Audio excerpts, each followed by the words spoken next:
Assalamualaikum warahmatullahi wabarakatuh. Perkenalkan saya Fitriana Laili Saroh, NIM 2320110095 dari kelas C5 HKI. Pada kesempatan kali ini saya akan menjawab soal ujian tengah semester mata kuliah Fikih Muamalah yang diampu oleh Bapak dosen Haji Fuad Riyadi LCMAG.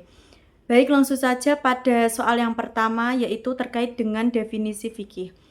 Fikih secara bahasa berasal dari kata faqiha yafqahu fiqhan yang berarti paham atau memahami secara mendalam. Sedangkan secara istilah fikih merupakan pengetahuan tentang hukum syariat Islam yang bersumber dari Al-Quran, hadis, ijma, dan qiyas.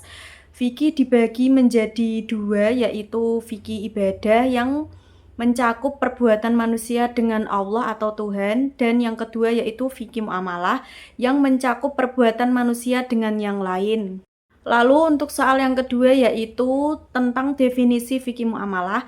Muamalah secara bahasa berarti hubungan timbal balik antara manusia dengan yang lain. Sedangkan secara istilah fikih muamalah merupakan cabang dari ilmu fikih yang mengatur tentang hubungan manusia dengan manusia yang lain dan sesuai dengan syariat Islam, seperti sewa menyewa, pinjam meminjam, kerjasama, dan yang lainnya. Lalu untuk soal yang ketiga yaitu terkait dengan macam-macam fikih muamalah dan contohnya. Fikih muamalah dibagi menjadi dua, yaitu muamalah madiyah atau kebendaan yang mengatur hubungan manusia dengan masalah harta ataupun ekonomi, seperti jual beli, sewa menyewa, pinjam meminjam, dan bagi hasil.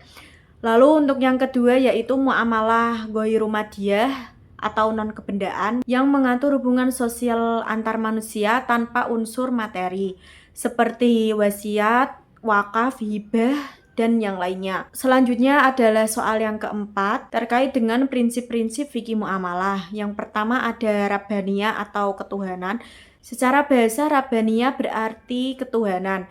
Sedangkan secara istilah adalah setiap aktivitas muamalah harus didasarkan pada prinsip iman dan takwa kepada Allah Subhanahu wa taala dan menjauhi segala larangannya. Dasar hukumnya terdapat dalam Al-Qur'an surat Al-Baqarah ayat 282 yang berbunyi A'udzubillahi minasyaitonirrajim. Bismillahirrahmanirrahim.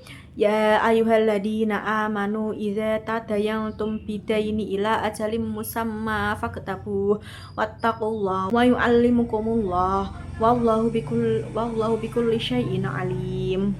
Yang artinya, wahai orang-orang yang beriman, apabila kamu bermuamalah tidak secara tunai untuk waktu yang ditentukan, hendaklah kamu menuliskannya dan bertakwalah kepada Allah. Allah mengajarkan kepadamu dan Allah Maha mengetahui segala sesuatu. Keterkaitan prinsip ini dengan ayat tersebut adalah setiap kegiatan muamalah harus dilandaskan pada iman dan takwa kepada Allah Subhanahu wa taala dan kesadaran bertauhid. Karena pada saat bermuamalah Allah hadir dan mengawasi kita dalam segala kegiatan muamalah dan menjadi sumber ilmu serta keadilan dalam segala bentuk akad yang telah dilakukan. Contohnya seperti ada seorang pedagang yang selalu jujur pada saat dia memperjualbelikan dagangannya karena dia sadar Allah itu selalu mengawasinya. Lalu yang kedua ada al-adalah atau keadilan. Secara bahasa, al-adalah berarti lurus, seimbang, dan adil. Sedangkan secara istilah, adil yaitu menempatkan sesuatu pada tempatnya dan memperlakukan semua pihak dengan adil. Dasar hukumnya terdapat dalam Al-Quran surat An-Nahl ayat 90 yang menyatakan bahwa A'udzubillahi minasyaitonirrajim. Bismillahirrahmanirrahim. Innallaha ya'murukum bil adli wal ihsani wa ita'i dzil qurba wa yanha 'anil fahsya'i wal munkar wal baghi ya'idukum la'allakum tadzakkarun. Yang berarti sesungguhnya Allah menyuruh berlaku adil, berbuat kebajikan dan memberikan bantuan kepada kerabat. Dia juga melarang perbuatan keji, kemungkaran, dan permusuhan, dan memberi pelajaran kepadamu agar kamu selalu ingat. Keterkaitan ayat ini dengan muamalah, yaitu keadilan adalah pondasi utama dalam segala bentuk muamalah, baik dalam jual beli, kerjasama, ataupun kontrak sosial. Makna dari ya'muru bil adl adalah Allah selalu memerintahkan berlaku adil yang mencakup tidak menipu atau menzolimi pihak lain dalam bertransaksi, lalu menjaga keseimbangan antara hak dan kewajiban, dan tidak mengambil keuntungan secara batil. Dalam kata lain, setiap akad muamalah yang dilakukan harus berdasarkan pada prinsip keadilan, transparan, dan saling ridho. Contohnya yaitu harga dan kualitas harus sesuai dengan kesepakatan bersama tanpa merugikan salah satu pihak. Selanjutnya ada insaniah atau kemanusiaan. Secara bahasa insaniah berarti sifat kemanusiaan, sedangkan secara istilah insaniah adalah segala bentuk muamalah harus dilandaskan pada nilai-nilai kemanusiaan, tolong-menolong, dan tidak menindas pihak lain. Dasar hukumnya terdapat dalam Al-Quran Surat Al-Ma'idah ayat 2 yang menyatakan bahwa A'udzubillahi minasyaitonirrajim. Bismillahirrahmanirrahim. Wa ta'awanu 'alal birri wat taqwa wa la ta'awanu 'alal ismi wal udwan wattaqullaha innallaha sadidul iqab. Yang artinya, dan tolong menolonglah kamu dalam hal kebaikan dan takwa, jangan tolong menolong dalam berbuat dosa dan permusuhan, dan bertakwalah kepada Allah, sesungguhnya Allah sangat keras hukumannya. Keterkaitan ayat ini dengan muamalah adalah umat Islam harus saling membantu dan memperhatikan kemaslahatan bersama, bukan sekedar mencari keuntungan pribadi. Artinya, setiap akad harus membawa manfaat bagi kedua belah pihak. Dilarang melakukan transaksi yang menyebabkan penindasan, keserakahan, dan ketidakadilan sosial. Dan prinsip ini menumbuhkan nilai solidaritas yang tinggi, empati, kemanusiaan, dan tanggung jawab terhadap segala bentuk transaksi muamalah yang dilakukan. Contohnya memberi pinjaman tanpa bunga kepada orang yang membutuhkan, kerjasama usaha yang saling menguntungkan, dan sedekah bagi masyarakat kecil. Lalu untuk selanjutnya ada huriyah atau kebebasan. Secara bahasa huriyah berarti kebebasan. Sedangkan secara istilah manusia bebas melakukan segala transaksi muamalah asalkan tidak melanggar syariat. Dasar hukumnya terdapat dalam Al-Quran Surat Al-Baqarah ayat 275 yang menyatakan bahwa A'udzubillahi minasyaitonirrajim. Bismillahirrahmanirrahim. Alladzina ya'kuluna riba la yaqumuna illa kama yaqumul ladzi yatakhattabahu syaitanu minal mas. Zalika bi annahum qalu innamal bai'u mithlar riba wa ahallallahu al-bai'a wa harramar riba. Yang berarti orang-orang yang makan atau mengambil riba tidak dapat berdiri melainkan seperti berdirinya orang yang kemasukan setan lantaran gila. Yang demikian itu karena mereka berkata sesungguhnya jual beli itu sama dengan riba. Padahal Allah telah menghalalkan jual beli dan mengharamkan riba.